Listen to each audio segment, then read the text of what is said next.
Ladies and gentlemen, good morning. Welcome to the 21st Annual Internationally Acclaimed Concours Elegance here at Amelia Island. Welcome to all of you. To see these magnificent trophies out here.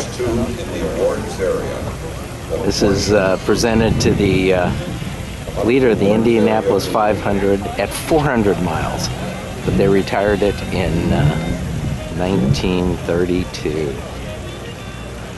So without winning, if you were ahead at 400 miles, that's what you got. 1909 Buick Indy race car in the day. Wow. And this is the Harvey Earl Perpetual Trophy, the winner of the Daytona 500. That's quite a trophy. And this Borg Warner trophy, presented since 1936 to the winner of the Indianapolis 500. And they make a likeness of his face and put on there. Talk about a trophy. This is a Vel Cornelli Jones car that in 1970 Al Unser won the Indy 500. Great car. This magnificent trophy was called the Race of Two Worlds. This was very important. The Indy cars came out to Monza, Italy, and raced Ferrari and all the sports cars of the day. And it was a competition between the Indy Roadsters and the European Grand Prix racers. And hey, Americans won. Jim Rathman and Watson Indy Roadster won.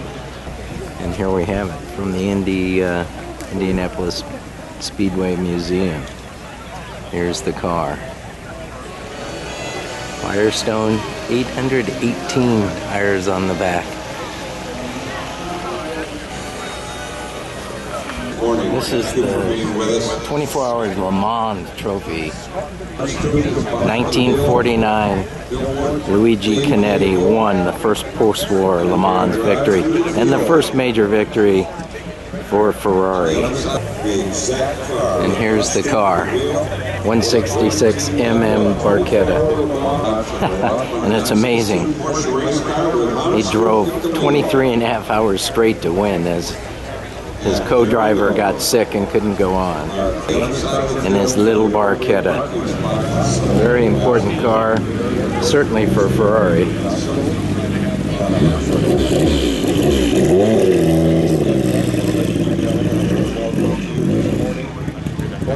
Vanderbilt Cup.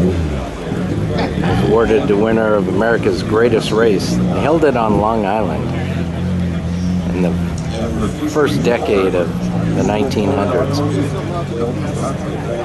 This 1909 Alco was a participant and may even have won in the day.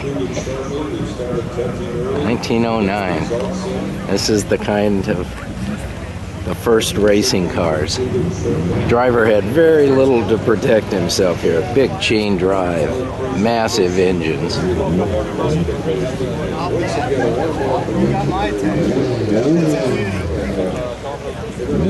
The Alex Ullman Trophy, the founder of Sebring, evolved over the years, starting with just the simple cup, and now as the race got more and more important, so did the trophy.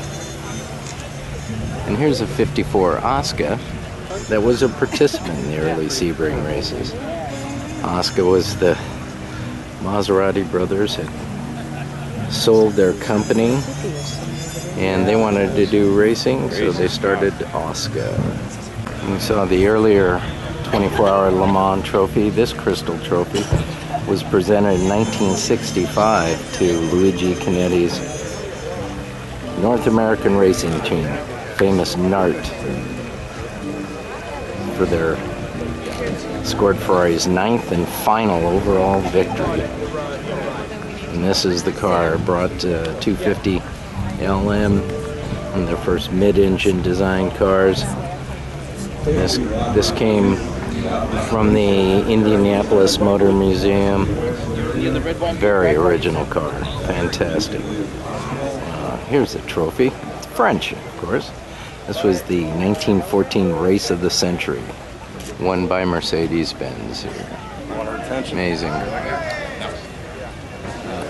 The Maurice Bear Trophy, awarded to the winner of the 73 Cannonball Sea to Shining Sea Memorial Trophy Dash. First won by Dan Gurney and Brock Yates. How do you end up with such a car like this? Did you ever participate in this? I hold the record from New York to Los Angeles in this car. Yes, sir. Wow. And I have we just got up our website. Got all kind of stories in there. Really, and what is the website, sir? www.cannonballjack.com. Now, what made you pick a Dino? There were certainly bigger horsepower cars. And I had a bigger horsepower car, the low profile of the car. I had a red Ferrari, louder and faster. But this, I thought, would be more subtle, got better gas mileage, and it's a little easier to drive. That's why I picked the Dino, and it was the correct choice. Apparently, and you still hold the record. I still hold the record. Now, they've done other cannonballs from different places, but from New York to Los Angeles, I hold the record. 35 hours, 53 minutes, 83 miles an hour. Wow. Shows how much sense I've got, doesn't it? What my daddy said. Congratulations. Jack Mavey, driver and owner of the Cannonball Champion car. Fantastic.